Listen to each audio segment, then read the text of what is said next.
পবিত্র ঈদ উল ফিতর আজ। জামাতে অংশ নিচ্ছেন সর্বস্তরের মানুষ। বিশ্ববাসী ও মুসলিম উম্মার শান্তি কামনা। জাতীয় ঈদগাহে রাষ্ট্রপতি, প্রধানমন্ত্রী নামাজ আদায়। ঈদ উৎসবে বৃদ্ধাশ্রমে নিঃসঙ্গতার ছায়া। সন্তান আছে তবু স্বজনহীন। করুণ পরিণতি এড়াতে অর্থ সঞ্চয়ের পরামর্শ। গুরুত্ব দিতে হবে জীবন বীমায়। ঈদে ফাঁকা ঢাকায় অপরাধ নিয়ন্ত্রণে বাড়তি নিরাপত্তা ব্যবস্থা গ্রহণ করেছে ডিএমপি। অলিগলিতে থাকবে টহল, সবাইকে সতর্ক থাকার পরামর্শ। এবং বেনাপোলে আমদানি রপ্তানি হ্রাস পাওয়ায় বিপাকে ব্যবসায়ী ও বন্দর সংশ্লিষ্টরা। নতুন সরকার গঠনে ফিরতে শুরু করেছে কর্মচাঞ্চল্য।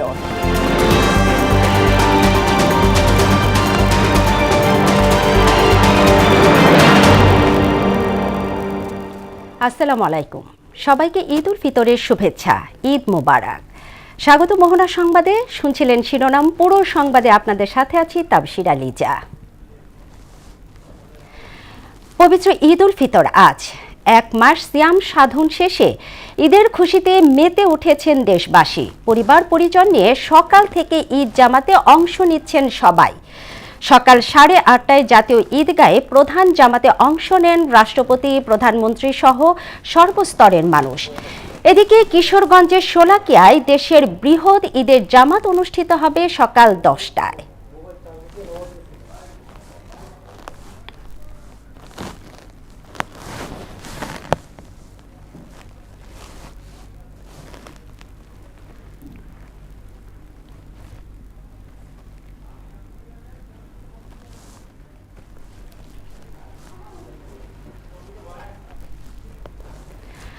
দর্শক, জাতীয় ঈদগাহ থেকে যুক্ত হচ্ছেন আমাদের সহকর্মী এমআর আসাদ। আসাদ, ঈদ মুবারক। জাতীয় ঈদগাহে প্রধান জামাতের সবশেষ কি অবস্থা আমাদের জানান।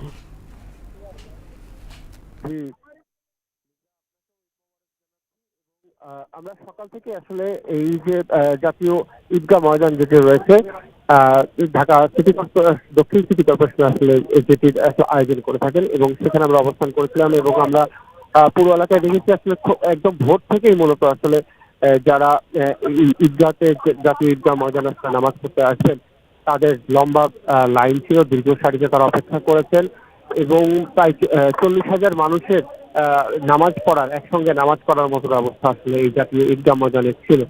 এবং আপনি জানেন যে প্রধানমন্ত্রী তারেক রহমান এবং রাষ্ট্রপতি মোহাম্মদ শাহাবুদ্দিন সহ সরকার উচ্চপদস্থ অনেক কর্মকর্তাই আজকে জাতীয় ঈদগাহ ময়দানে আসলে নামাজ আদায় করেছেন এবং সকাল 8:30টায় যে ঈদ জামাতটি আসলে শুরু হয়, মূল ঈদ জামাতটি শুরু হয় এবং 8:15 থেকে 8:20-এর মধ্যেই মহামান্য রাষ্ট্রপতি এবং প্রধানমন্ত্রী তারা দুজনেই কিন্তু জাতীয় ঈদগাহ ময়দানে আসেন এবং আমরা মানুষের সঙ্গে কথা বলেছি এবং যেহেতু আপনি জানেন যে মধ্যপ্রাচ্য, ইউরোপ এবং দক্ষিণ পূর্ব এশিয়ার বিভিন্ন দেশে আসলে যুদ্ধ পরিস্থিতি বিরাজ করছে।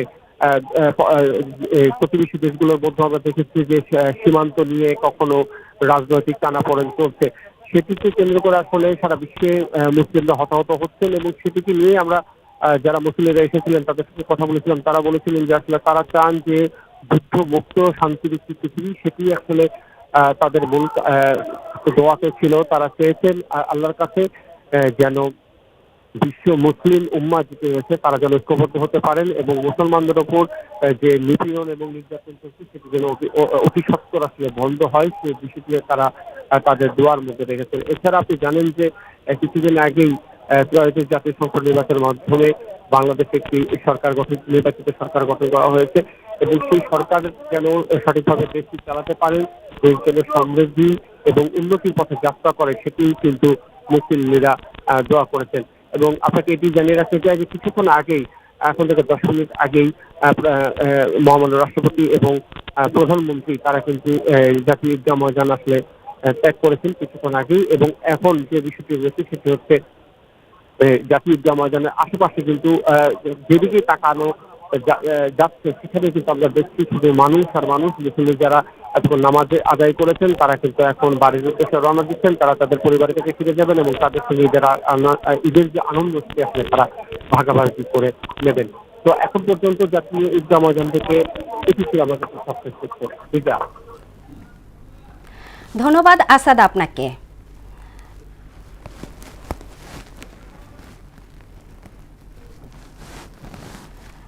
দর্শক, শীতের পাতা ঝরা বৃক্ষে বসন্তে নতুন করে জীবন ফিরে আসে। বছরের দুঃখ বেদনা বিশ্ব মুসলিম ভুলে যায় ঈদের আনন্দে। কিন্তু সবচেয়ে মূল্যবান সময় পেরিয়ে জীবনের শেষ অংশে পরিবারে ঠাঁই না পেয়ে কারো কারো ঠিকানা হয় প্রবীণ নিবাসে। জীবনের কঠিন এই সময়ের জন্য সব বয়সীদের সঞ্চয়ের পরামর্শ প্রবীণদের। ওল্ড হোমগুলোতে যেন সন্তান প্রতিপালনের মতো করেই প্রবীণদের যত্ন নেওয়া হয়, এমন প্রত্যাশা তাদের। এমআর আসাদ জানাচ্ছেন বাকিটা। নানুকে কোথায় রেখে আসছে? নানু হারিয়ে যাবে, সারাক্ষণ খালি নানু হারিয়ে যাবে। ওর আম্মা বলছে নানু বড় মানুষ, নানু রাস্তা চিনে, নানু গাড়ি দেখতেছে আমরা কোথায় আছি।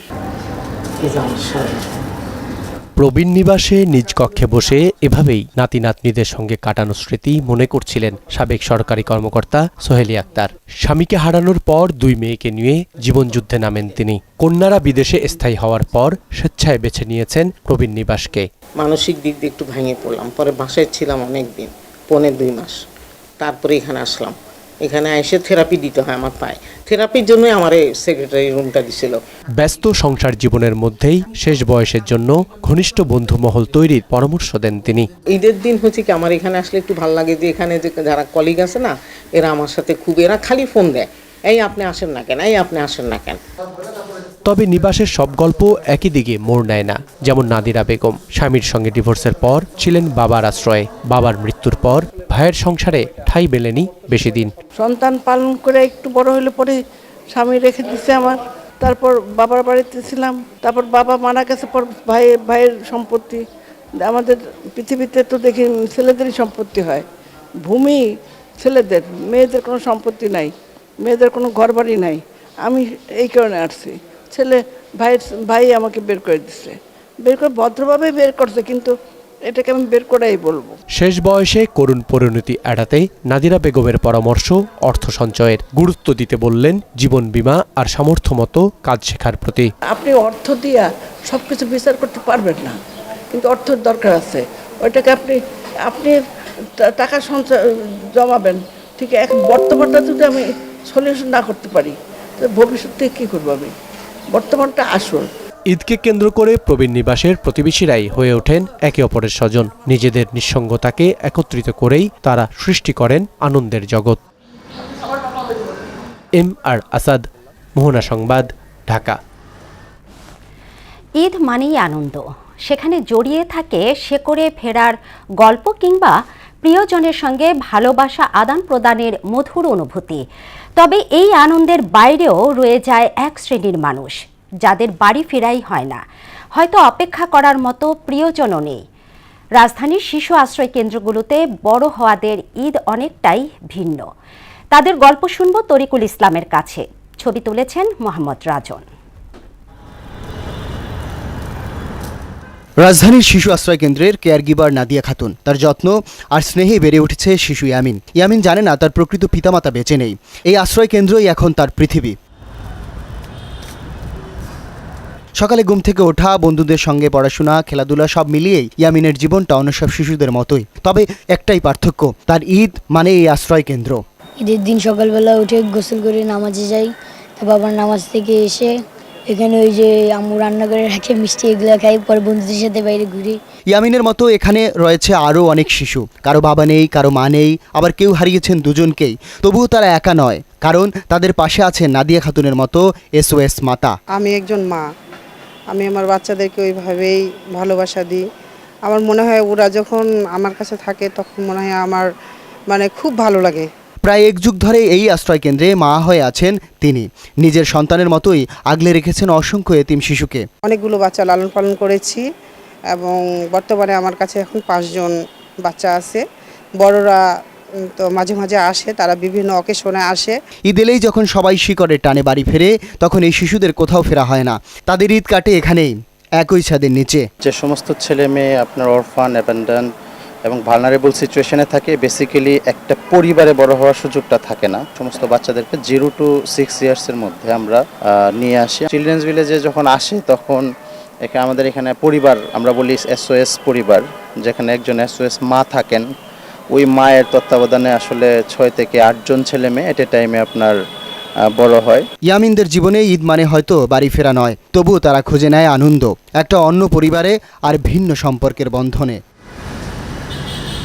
তরিকুল ইসলাম, মোহনা সংবাদ, ঢাকা। ঈদে ফাঁকা ঢাকায় চুরি, ডাকাতি, ছিনতাই ও মলম পার্টির তৎপরতা রোধে বাড়তি নিরাপত্তা ব্যবস্থা গ্রহণ করেছে ডিএমপি। পোশাকধারী পুলিশের পাশাপাশি সাদা পোশাকে রাজধানীর অলিগলিতে টহল দিবে আইনশৃঙ্খলা বাহিনীর সদস্যরা।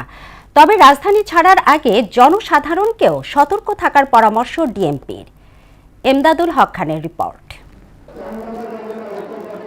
প্রতি বছরই পরিবারের সঙ্গে ঈদ করতে রাজধানী ছাড়ে প্রায় 1.5 কোটি মানুষ। ফলে ফাঁকা হয়ে যায় রাজধানী, আর এই সুযোগে বাসাবাড়িতে ঢুকে চুরি ডাকাতির ঘটনা ঘটে। তাই এবার এসব অপরাধ রোধে বাড়তি নিরাপত্তা ব্যবস্থা নিয়েছে ডিএমপি। রাজধানীর নিরাপত্তা পরিস্থিতি স্বাভাবিক রাখার জন্য ইতিমধ্যে ঢাকা মেট্রোপলিটন পুলিশের পক্ষ থেকে পর্যাপ্ত নিরাপত্তা পরিকল্পনা গ্রহণ করা হয়েছে। ডিএমপির উপকমিশনার তালেবুর রহমান জানান, ফাঁকা নগরীতে চুরি ডাকাতি রোধে পুলিশের টহল বৃদ্ধি করা হয়েছে। ফাঁকা রাজধানীর নিরাপত্তার জন্য আমরা টহল কার্যক্রম বৃদ্ধি করেছি। টহল কার্যক্রমের পাশাপাশি এই যে বিভিন্ন কৌশলগত গুরুত্বপূর্ণ স্থানে চেকপোস্ট পরিচালনা করা হবে। আর আমরা বেশ কিছু নিরাপত্তা নির্দেশনা ইতিমধ্যে দিয়েছি নগরবাসীর উদ্দেশ্যে। সকলে যদি এসব নিরাপত্তা নির্দেশনা অনুসরণ করেন, আশা করি রাজধানীতে কোনো ধরনের অপরাধ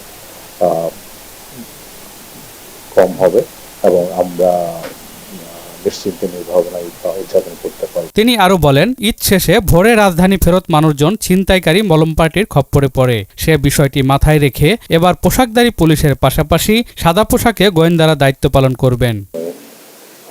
ঢাকামুখী মানুষ আবার কর্মস্থলে ফিরে আসেন, স্টেশন থেকে তারা যেন নিরাপদে বাসায় পৌঁছতে পারে, সেজন্য আমাদের যে টহল কার্যক্রম সেটা ঢেলে সাজানো হয়েছে। বিশেষ করে ভোরবেলা যাতে তারা কোনো ধরনের অপ্রীতিকর পরিস্থিতির সম্মুখীন না হন, এই সময় আমাদের টহল কার্যক্রম আরো বেশি সক্রিয় থাকবে। এর বাইরে বিভিন্ন গুরুত্বপূর্ণ স্থান এবং কৌশলগত স্থানে চেকপোস্ট কার্যক্রম থাকবে।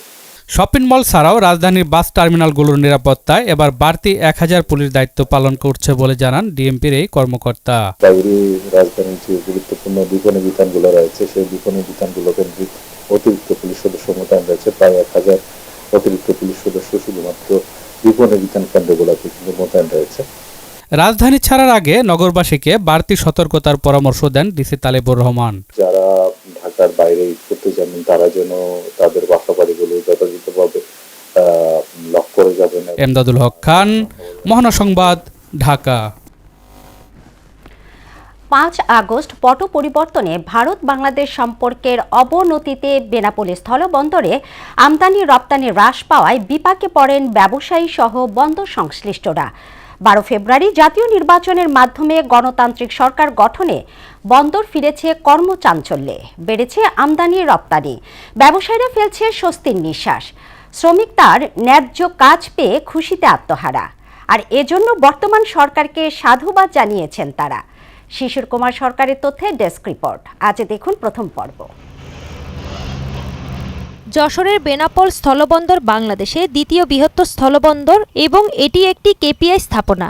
এই বন্দর দিয়ে স্থলভাগের আমদানি রপ্তানির প্রায় 80% হয়ে থাকে। ব্যস্ততম এই বন্দরে 2024 সালের 5 আগস্ট পরবর্তী সময়ে রাজনৈতিক পট পরিবর্তনের সব ধরনের পণ্যের আমদানি রপ্তানি বাণিজ্যে ভাটা পড়ে। তবে গেল 12 ফেব্রুয়ারি ত্রয়োদশ জাতীয় নির্বাচনের মধ্য দিয়ে সরকার গঠনের পর থেকে পুরোদমে আমদানি রপ্তানি বেড়ে যায়। এই আমদানি রপ্তানিতে যারা জীবন জীবিকা নির্বাহ করে তারা ফিরে এসেছে বন্দরে। ফলে বেনাপোল বন্দরে শ্রমিকদের মধ্যে স্বস্তি ফিরে আসায় বাড়ছে কাজের চাপ, আর এই জন্য বিএনপি সরকারের সফলতা কামনা করেন তারা। বিএনপি সরকার গঠন করার পরে আমাদের কাজ দিন দিন খুব দ্রুত বাড়ছে, ইনশাল্লাহ আমরা এটি খুব আনন্দে আছি। এই বেনাপোল বন্দরে শ্রমিকদের মাঝে অনেক স্বস্তি আস্তে আস্তে ফিরে আসছে বা কাজ বাড়ছে। বেনাপোল স্থলবন্দরের শ্রমিক নেতা শহীদ আলী বলেন, তারেক রহমান প্রধানমন্ত্রী হওয়ার পর থেকে এই স্থলবন্দরের কাজ অনেকটা বেড়েছে। তারেক রহমান সাহেব প্রধানমন্ত্রী হওয়ার পর থেকে আমাদের স্থলবন্দরের কাজ অনেকটা ইনশাল্লাহ বেড়েছে, এতে আমার শ্রমিকরাও খুশি। বেনাপোল সিএনএফ স্টাফ এজেন্ট অ্যাসোসিয়েশনের সাধারণ সম্পাদক সাজিদুর রহমান বলেন, বন্দর কর্তৃপক্ষের সার্বিক সহযোগিতা ও কাস্টমসের সার্বিক সহযোগিতায় পণ্য আমদানি রপ্তানি অনেকটা বেড়েছে। বন্দর কর্তৃপক্ষের সার্বিক সহযোগিতা ও কাস্টমসের সার্বিক সহযোগিতায় পণ্য আমদানি রপ্তানি অনেকটা বৃদ্ধি পেয়েছে। বর্তমানে প্রতিদিন 350 থেকে 370-80 ট্রাক পণ্য ভারত থেকে আমদানি হচ্ছে। বেনাপোল স্থলবন্দর পরিচালক ট্রাফিক বিভাগের উপসচিব শামীম হোসেন বলেন, মাঝখানে আমদানি রপ্তানিতে কিছুটা ভাটা পড়েছিল, তবে জাতীয় নির্বাচনের পর থেকে আমদানি রপ্তানি অনেকটাই বেড়েছে। এটা আরও বাড়বে বলেও আশা প্রকাশ করেন তিনি। আমদানি রপ্তানিতে কিছুটা ভাটা পড়েছিল, কিছুটা গতিশীলতা কমে গিয়েছিল, কিন্তু এখন বিশেষ করে গত এক সপ্তাহ বা গত এই ফেব্রুয়ারি মাস থেকেই বিশেষ করে জাতীয় নির্বাচনের পর থেকে আমদানি রপ্তানি অনেকটাই বাড়ছে। আশা করছি যে এটা বাড়তে থাকে। এই বন্দর দিয়ে আমদানি রপ্তানি বাণিজ্য বাড়াতে বর্তমান সরকারের সফলতাকে বেশিভাবে গুরুত্ব দিচ্ছেন বন্দর ব্যবহারকারী সংশ্লিষ্টরা। তাহসিন তারিন, মোহনা সংবাদ। দর্শক, ঈদ জামাতের খবর জানাতে দিনাজপুর গড়ে শহীদ ঈদগাহ থেকে সরাসরি যুক্ত আছেন সহকর্মী সুবল রায়। সুবল, গড়ে শহীদ ঈদ জামাতের সবশেষ সম্পর্কে আমাদের জানান।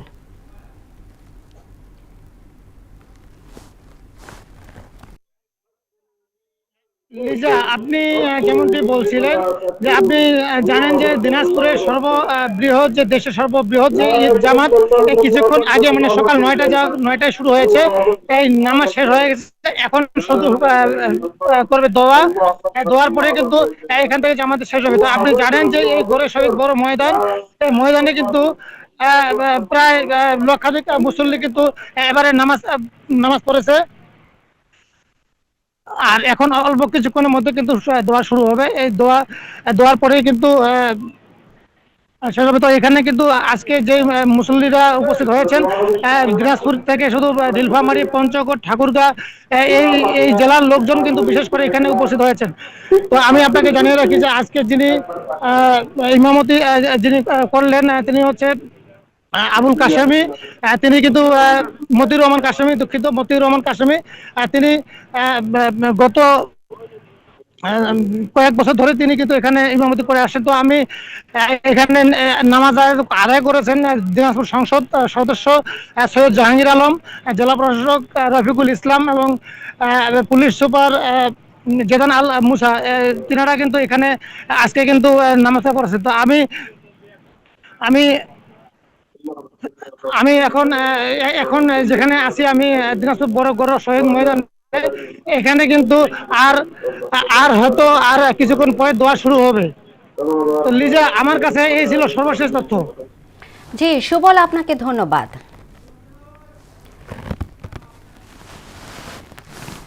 সারা দেশে উদযাপিত হচ্ছে পবিত্র ঈদ উল ফিতর। যথাযোগ্য ভাব গাম্ভীর্যে আল্লাহর সন্তুষ্ট অর্জনে পবিত্র ঈদ উল ফিতর পালন করছেন ধর্মপ্রাণ মুসলমানরা। প্রতিনিধিদের তথ্যে ডেস্ক রিপোর্ট। ময়মনসিংহে সকাল 8টায় ঈদ উল ফিতরের প্রধান জামাত অনুষ্ঠিত হয় নগরীর কাচিঝুলিস্থ আঞ্জামান ঈদগাহ মাঠে। এতে ইমামতি করেন হাফেজ মুফতি আব্দুল্লাহ আল মামুন। আসসালামু আলাইকুম ওয়া রাহমাতুল্লাহ। আল্লাহ আপনার রহমত ছাড়া আমাদের কোনো উপায় নাই। আল্লাহ সকলকে আল্লাহ শিফায়ে কামিল আমাদের বরকত দান করুন। পবিত্র ঈদ উল ফিতর উপলক্ষে ফেনীর ঐতিহ্যবাহী মিজান ময়দানে অনুষ্ঠিত হয়েছে বৃহৎ ঈদের জামাত। সকাল 8টায় শুরু হয় ঈদের জামাত। ইমামের খুতবায় উঠে আসে দেশ ও জাতির শান্তি, সমৃদ্ধি এবং মুসলিম উম্মার কল্যাণ কামনা। ঈদকে কেন্দ্র করে আমাদের ধনী গরিব সবাইকে ভেদাভেদ বলে আমরা এক কাতারে নামাজ পড়েছি। আমরা আশা করি ভবিষ্যতেও আমরা সবাই একসাথে থাকবো। আফরিন পপি, মোহনা সংবাদ। প্রভাবশালীদের দখল আর দূষণে মৃত প্রায় এক সময়ের খরস্রোতা গোপালগঞ্জ সদর উপজেলার লতিফপুর ইউনিয়নের আতিয়ার খাল। এতে জলাবদ্ধতা সহ পরিবেশ দূষণের কারণে অতিষ্ঠ সাধারণ মানুষ। 4 কিলোমিটার দৈর্ঘ্য এই খালটি পুনঃখননের দাবি স্থানীয় বাসিন্দাদের।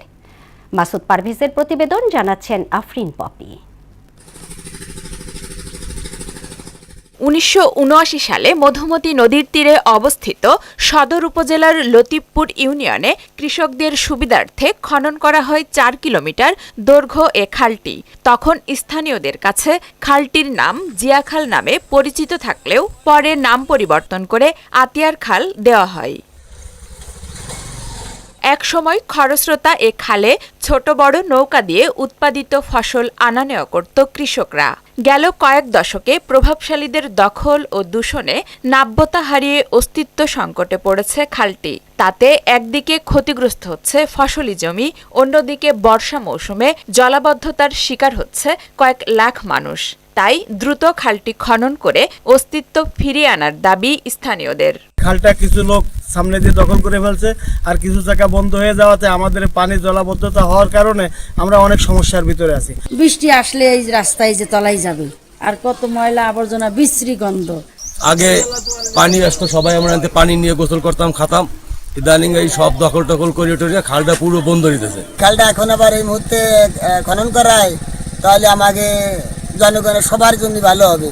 খালটি দখলমুক্ত ও পুনঃখনন করার আশ্বাস দেন পানি উন্নয়ন বোর্ডের নির্বাহী প্রকৌশলী।